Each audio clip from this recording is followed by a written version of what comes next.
Pledge of Allegiance led by, I called him Colonel, he says Captain. Colonel, I'm going to give you that. K.L. Hall, a good friend from American Legion Post 100. Please, Shadman.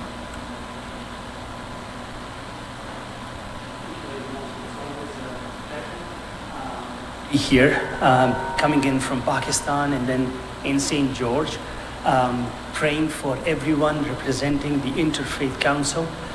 So I'll start my prayer as a Muslim representing Islamic faith.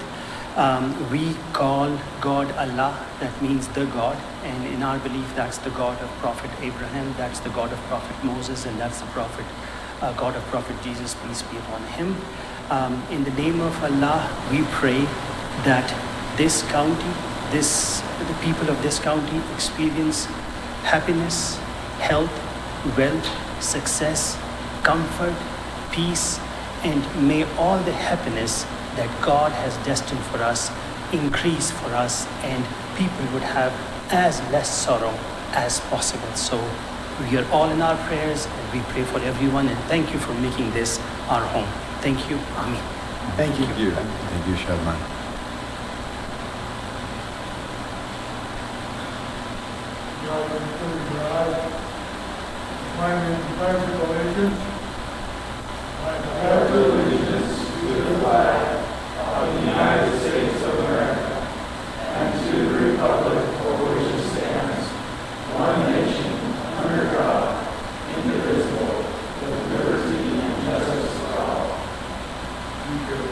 Thank you. Best to your family.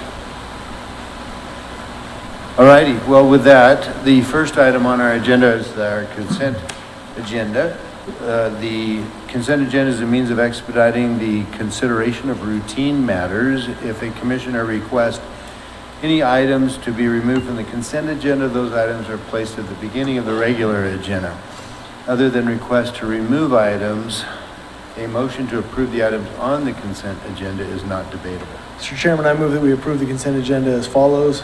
Item A, consideration of auditor approved claims for payment for October 2nd, 2024 through October 15th, 2024. B, consideration of commission meeting minutes of October 1st, 2024. C, consideration of special commission meeting minutes of October 1st, 2024.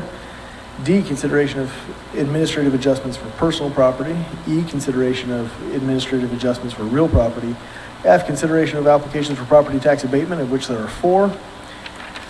G, consideration of proof of publication of ordinances number 2024-1274-0, 2024-1275-0, and published on Sunday, October 6, 2024. And H, consideration of St. George City interlocal agreement regarding the 2024 Burn Justice Assistance Grant. I'll second that motion, Mr. Chairman. Seeing no division, motion and a second, all in favor say aye. Aye. Aye.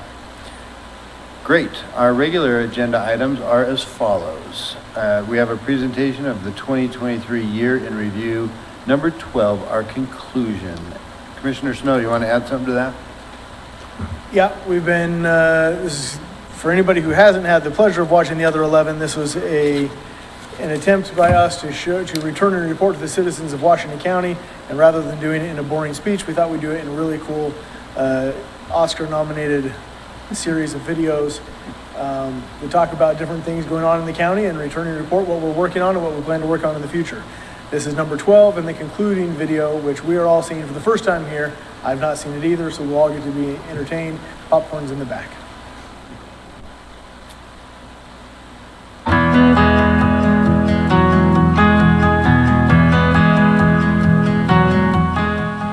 Thank you for viewing these videos, the state of the county, and some of the accomplishments of 2023 and what we're looking forward to doing in 2024. You know, we've acknowledged a lot of the things that we have been able to get done, but that doesn't mean that we're blind to the issues that we still have in front of us and the solutions that we're trying to implement. There's a lot of things we're still working on, whether it's the legislative session that's coming up and the advocacy that we will do continually up there on your behalf for the weeks that they're in session, or many other issues. We have a lot of issues when it comes to transportation. When it comes to making sure that we can meet the needs of our community, we also have the challenge of public safety, making sure that we continue to be a community that we really love and is safe and where families can feel like they can live here and enjoy life. So this is some of the issues that we'll be working on with you as we represent you in the coming 12 months. We'll continue to work on water, which will always be an issue, as you saw in the water video. Maintaining a tight budget will become more difficult in the coming years. The importance of working together extends not just from the county, but also to the very cities that surround us. What makes Washington County really a vital functioning ability to serve citizens is the cooperation between all of our cities and our towns. The importance there is that we meet together as boards. We meet together in conversations with mayors and with city council members, all with the importance of saying, what can we do together? So in that cooperative vein, we look forward to 2024 as an adventure for new and creative ideas, but also continuing to strengthen and build the foundation that has made Washington County what it is today. We have never claimed to have every good idea. So please come, share your solutions. You've seen some of the issues that we face as a community, and we ask for your participation. It really does take all of us to advance the ball down the field on many of these issues. And that is the essence of the spirit of Dixie. That Dixie spirit is the spirit of cooperation, working together. But that's not just cities and counties. That's all of the citizens working together so that we can all implement the solutions that we need to improve our quality of life here.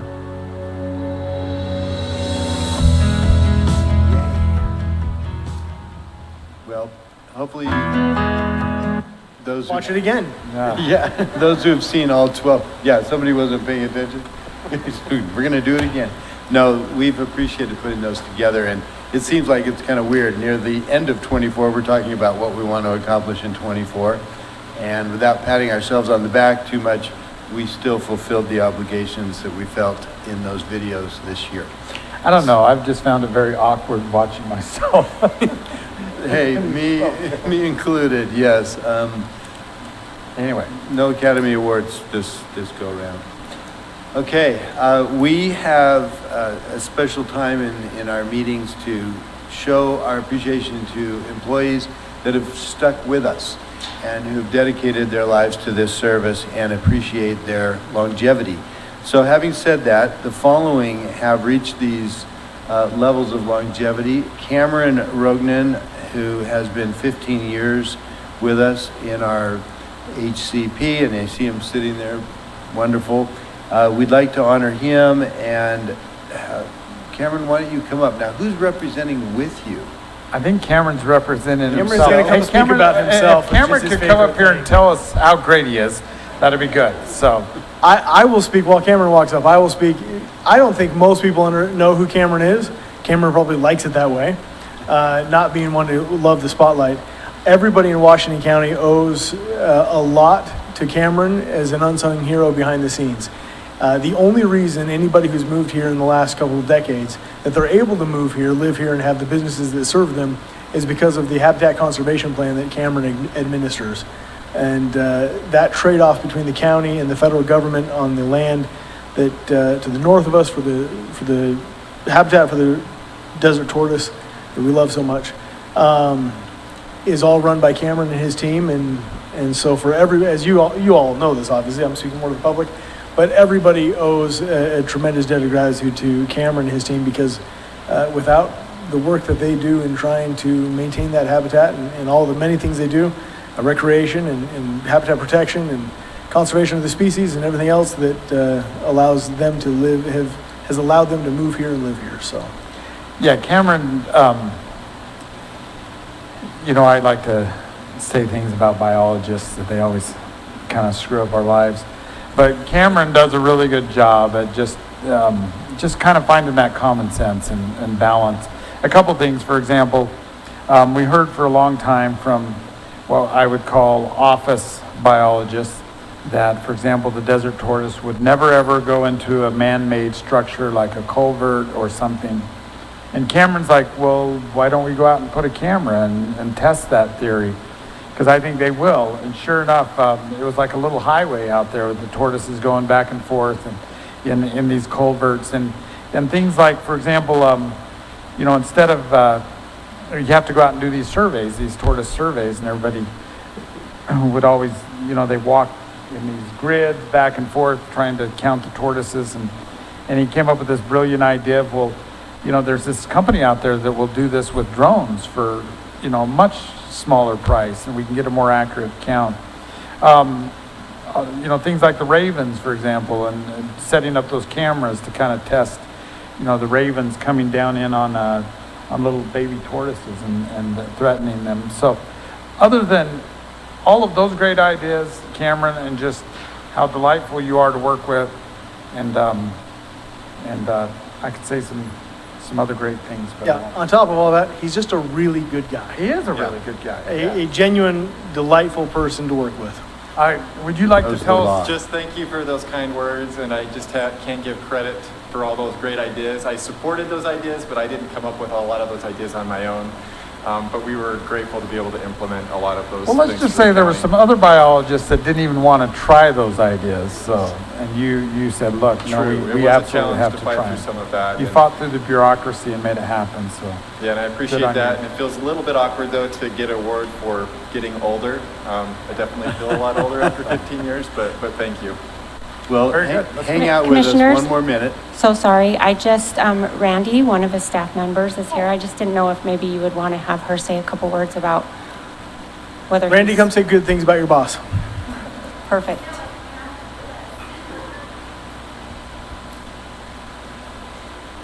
Yeah, I have to talk right in, right? Yep. Cameron's been a great boss. I've been working under him for about 6 years, close to 6 years, and it's been good. It's been fun to see like everything, you know, kind of we've gone through the old location to the temporary location to here. There's been a lot of change, but he's kept the group together and he's been great to work with. yep. And Randy, did Cameron come up with the questions for the tortoise survey? I'm kidding. No. Okay. You were almost there by not laughing. Stay up here for a minute because Okay. we'd also like to recognize Ryan Hatch out of our assessor's office, 20 years. Thank you. Ryan, why don't you, and let's see, is Tom's Tom here. here? Yes. Tom's in. Tom, why don't you lead this discussion and then we'll all take a picture.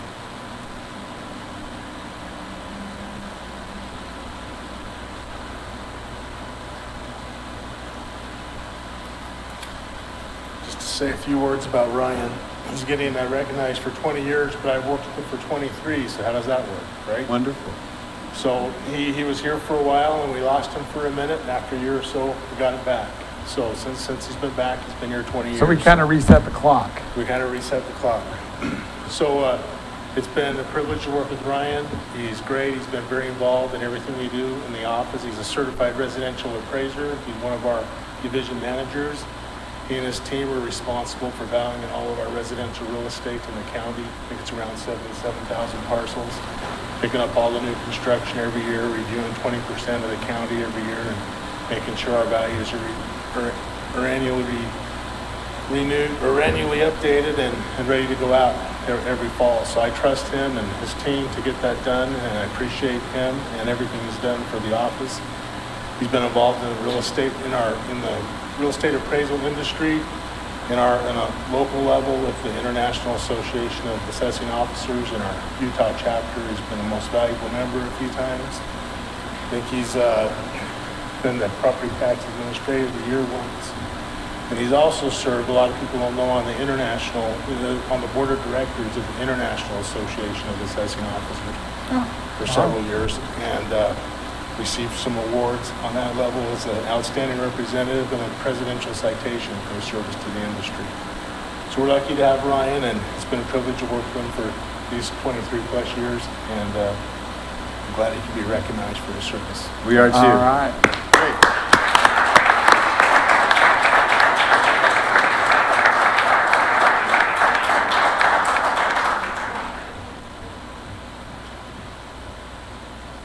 Let's think, yeah. Okay.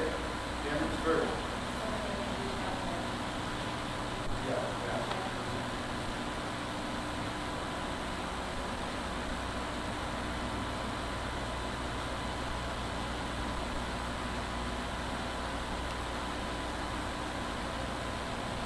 Congratulations.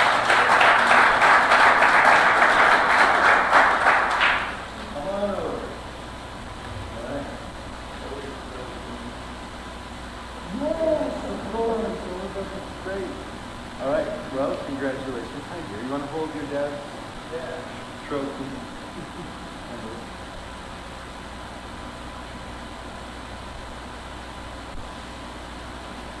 Congrats.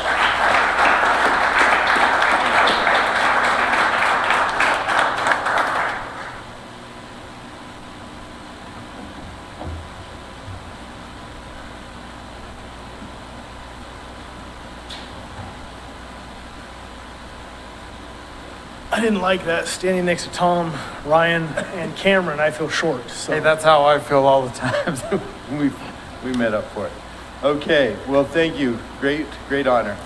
Next, we'd like a report on our emergency services from the Washington County Sheriff's Office. Sheriff Paul is with us to give us that report.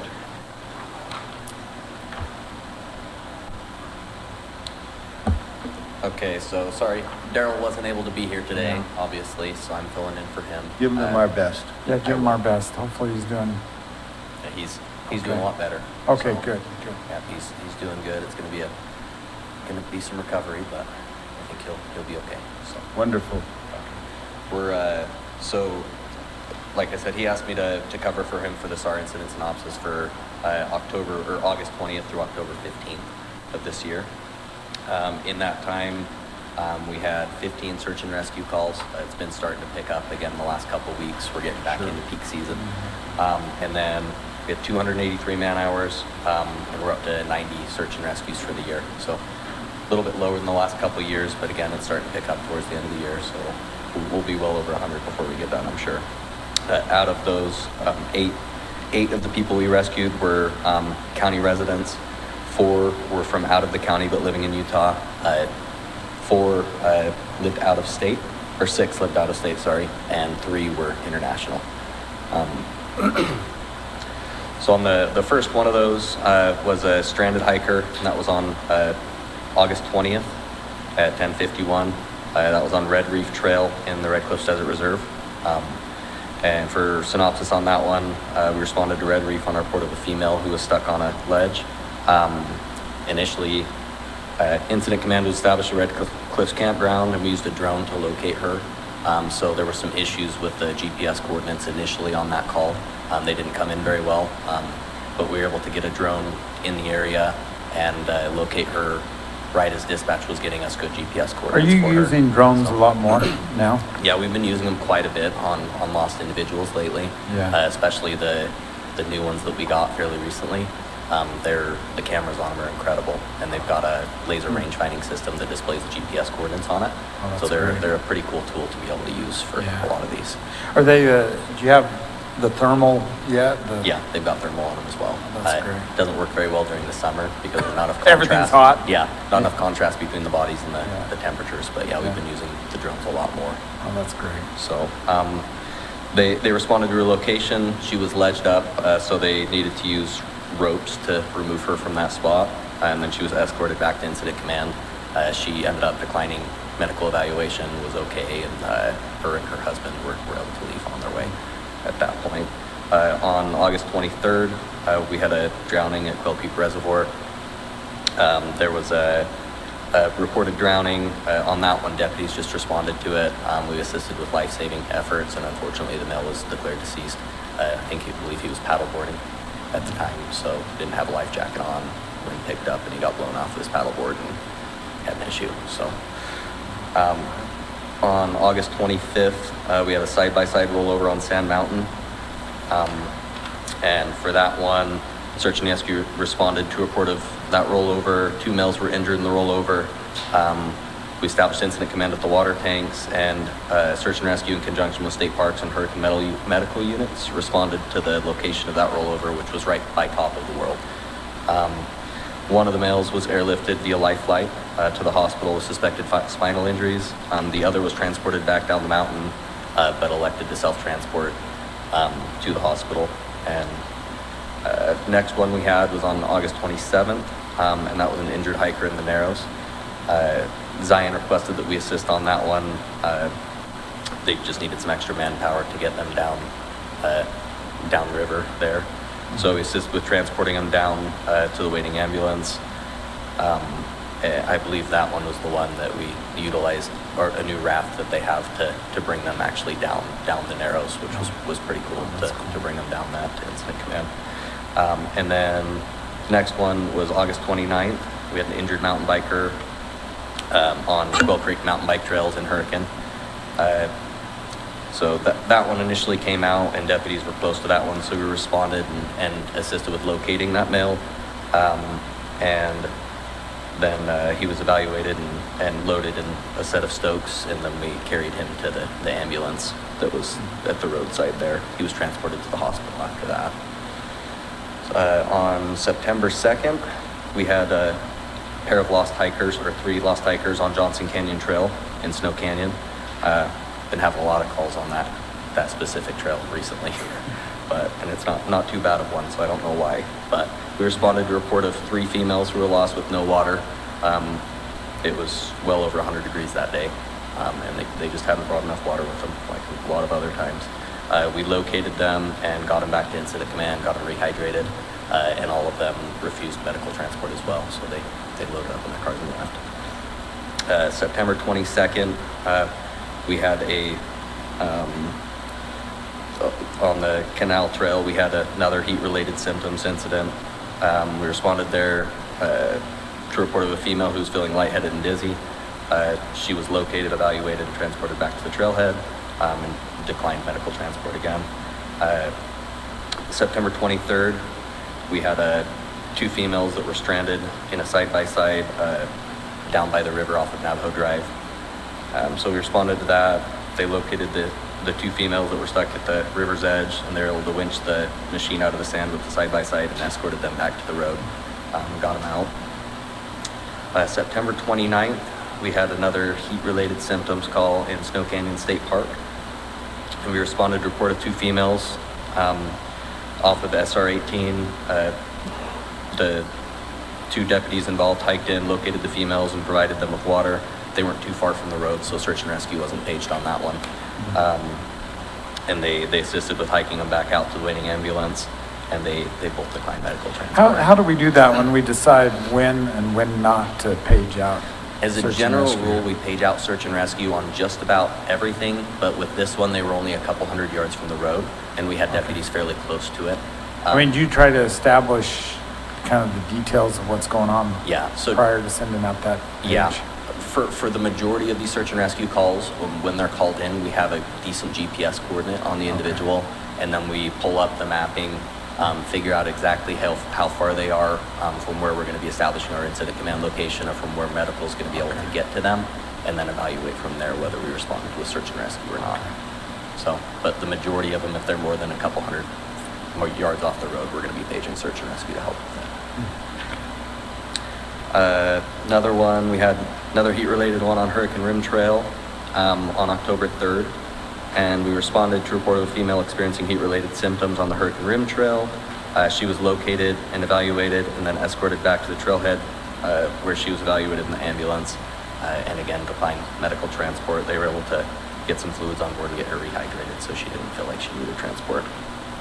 October 4th, we had an injured mountain biker on Bear Claw Poppy Trail.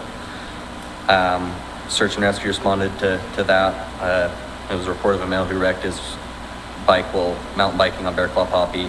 They responded to the patient location, and due to the severity of the crash and suspected spinal injuries, Life Flight was called out on that one. And then he was transported to the hospital via Life Flight. That one we were worried about potential spinal injury transporting him out by ground, so they just decided to transport since they'd responded. October 5th, we had an injured climber at the Emerald Pools.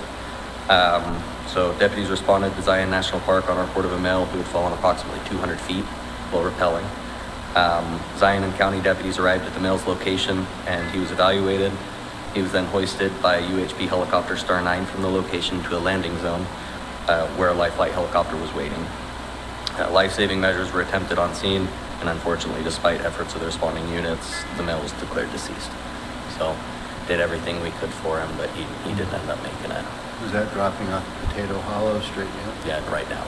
So he was about 50 feet or so down the rappel, and it looked like potentially his rappel device had failed.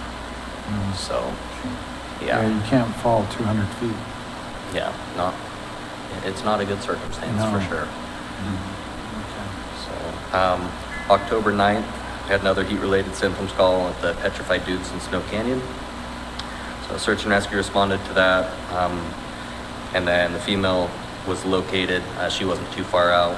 And she was transported back to the trailhead and then transported to the ambulance via hospital. Or to the hospital via ambulance, sorry. It's written wrong. On October 9th, we had 2 lost hikers on Red Reef Trail in the Desert Reserve. So we responded to report of a male and a female who were lost and dehydrated near Red Reef Trail. Search and rescue located the patients and gave them fluids to rehydrate, and then they were able to hike out with the 2 without incident. So, and then the last one we had was October 12th, and it was a lost mountain biker on Gila Trail in Snow Canyon area. So search and rescue units responded to that, located the male, and then provided him fluids again and assisted him out of the canyon to the waiting ambulance, and he declined medical transport as well, and was transported to his vehicle by a search and rescue team member. That's Quite the report. Yeah, thank you. So it's definitely Appreciate picking those back up. details. Thanks for being there. They're always grateful when somebody shows up. Yeah, they are. And sadly, we had a couple that didn't make it, but Yeah, for at least sure. their family would appreciate that. All right. Well, best Thank you to very much. Thank you. Give all the Appreciate you. sheriffs our best, especially Cashin. All right. Having said that, our next item is a ratification of purchase request. Ray.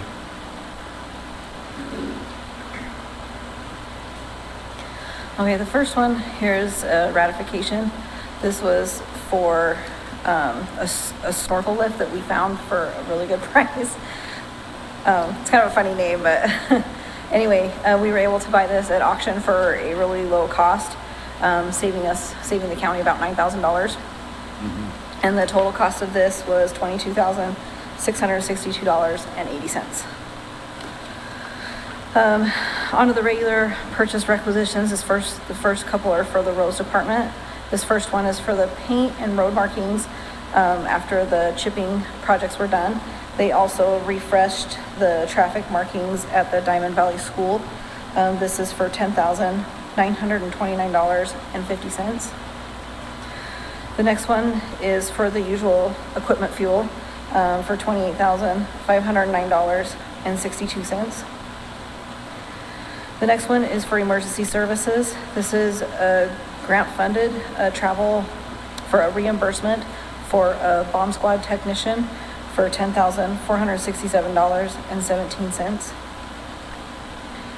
The next one is for Legacy Park. This is for a new sound system in the small arena in the Babylon Outdoor Arena. The sound system there is getting old and they're not being able to replace some of the parts. So we need to do an upgrade. And so this is $14,586, which includes parts and labor.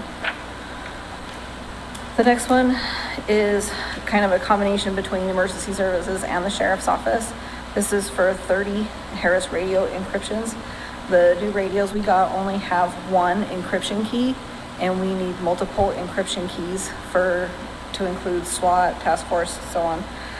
So this is covering those extra encryption keys for $23,550. And then the final one is for the sheriff's office. This is for 6 2024 Ford F-150s for their motor pool for $56,336, trading in 6 2023 F-150s for $51,000. We also have an outstanding credit of $6,535. So our total payment is $25,481. Okay. No, very good. Well, thank you, Ray. Appreciate that. Mr. Chairman, I move that we approve and ratify the purchase request as presented by Ray. I'll second that motion. All in favor, say aye. Aye. Aye. Thank Thank you, Ray. Item 5, consideration of resolution number R 2024-3371, a resolution adopting the Washington County policy for establishing a public infrastructure district. Victoria. We're here to talk again about the exciting topic of public infrastructure districts. As you know, we're getting a lot more development pressure in Washington County, and then a lot more from the development community would like to create public infrastructure districts to fund the construction of public infrastructure. State law set up a process inside state code for these public infrastructure districts. It's become imperative in our county because we have some projects knocking on the door to get a policy in place. We had outside counsel give us a proposed draft of a public infrastructure district policy with our excellent civil team, including Devin, who knows a lot about public infrastructure districts. We've drafted more provisions in that stock policy and have come up with a policy that we have presented at work meetings and also presented internally to the stakeholders. Public infrastructure districts take a lot of county resources in that, for instance, our clerk auditor is the clerk of the public infrastructure district. There's lots of duties that internal county departments have to do in order to make a public infrastructure district successful. So we've reviewed the policy before, so I won't go into much detail, but public infrastructure districts are supposed to be a win-win. There's a lot of private money that could fund public infrastructure if a public infrastructure district is set up. Other states have PIDs, and they're getting this private funding, and now it's available inside our state. So a developer is able to obtain that funding, and then the development and the property inside the development pay back the proposed debt that those funds, for the funds that were used to fund the public infrastructure. It's only for public infrastructure, not private. So the PID cannot double tax or use the PID money to fund private infrastructure.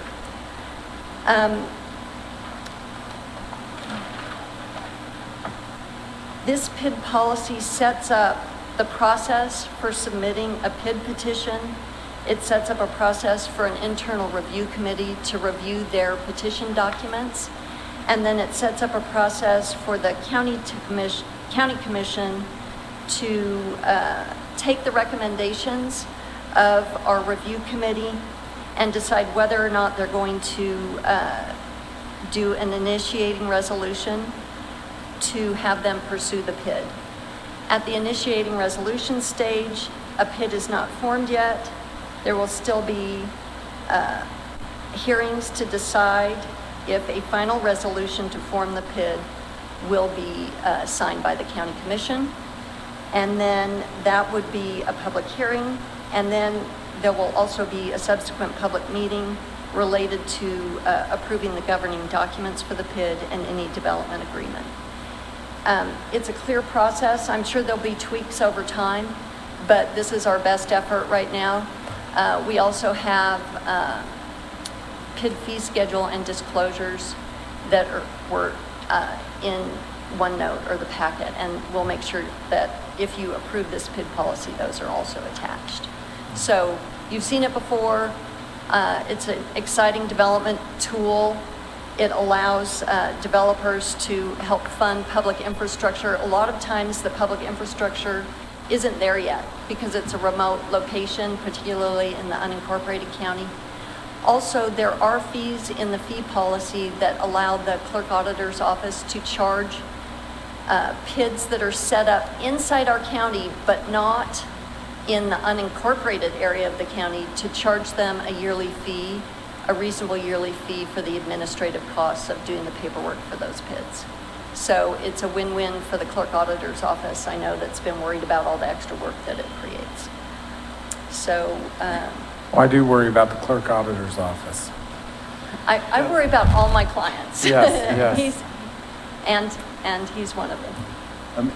At the end of the day, who owns the infrastructure? So the public infrastructure, it's dedicated to the public. So the county Yes. will? Yes, but we don't have any debt for it. Right. We just accept the dedication. And who maintains it in the meantime? Before the dedication, Yeah, before it's. well, it would be fully constructed before it's dedicated, or it would be bonded for, just like any other development.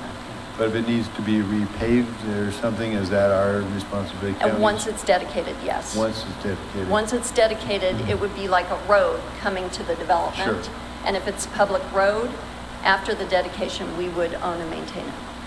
Okay. Well, very good. Thank you for all your hard work on this, Victoria. You do Yes. a great job all the Yeah. time, so thank you.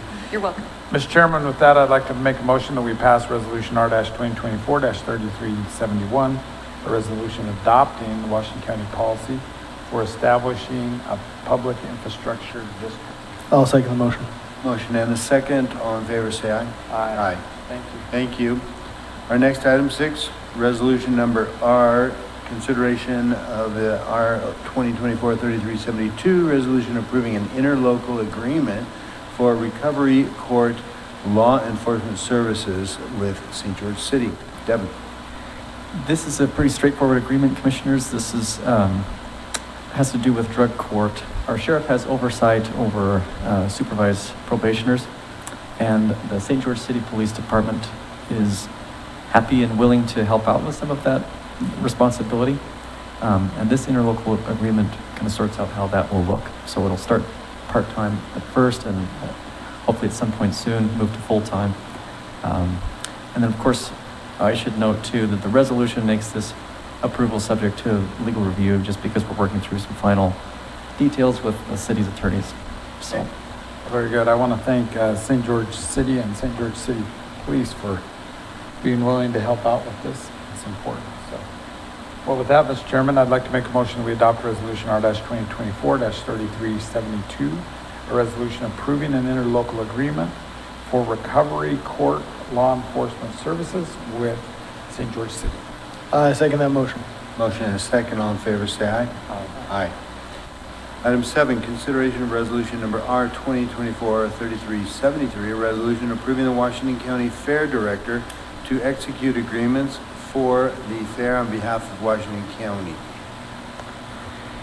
Commissioners, this is a resolution. You saw a similar resolution last year. So as Susie is going and looking ahead to the 2025 County Fair, she's often presented with agreements for smaller services and smaller amounts for the fair. This would allow her to execute those agreements on behalf of the county and wouldn't have to bring those to you every commission meeting. Sometimes those have short windows for her to get back to them. So this would kind of streamline the process. The other purchasing provisions of our code would apply. So if it's a contract for more than $10,000, that'll come to you for approval. This would just be for smaller Now, are smaller these contracts, are they going to be reviewed by legal? Yes. Okay, so they will be reviewed, okay. Yes, and if we, say we as attorneys look at a contract and we have concerns that we can't work through with a vendor, then we would bring it to you for approval if we have concerns. Yeah. And this question may be more for Ryan and Luke, but will they go through the clerk's office first as well, or at least quickly thereafter to make sure that we're tracking on budget and not adding up, we're staying within the budget that we've allowed? I'm getting a head nod from Ryan and Luke simultaneously, so. Is this also, you want this subject to your review as well? Or you? This one's ready to go. Could you help me with one language? It may exist somewhere else, and that is that the same vendor supplies two different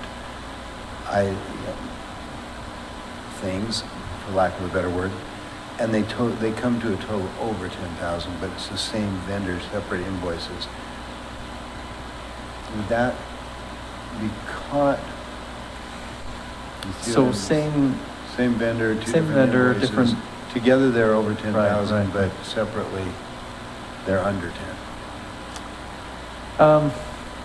If it's for the same service or same item, we shouldn't have those. We're going to look at what the total is. So Yeah. if they give us 3 invoices for one service, then we're just going to add up those 3 invoices.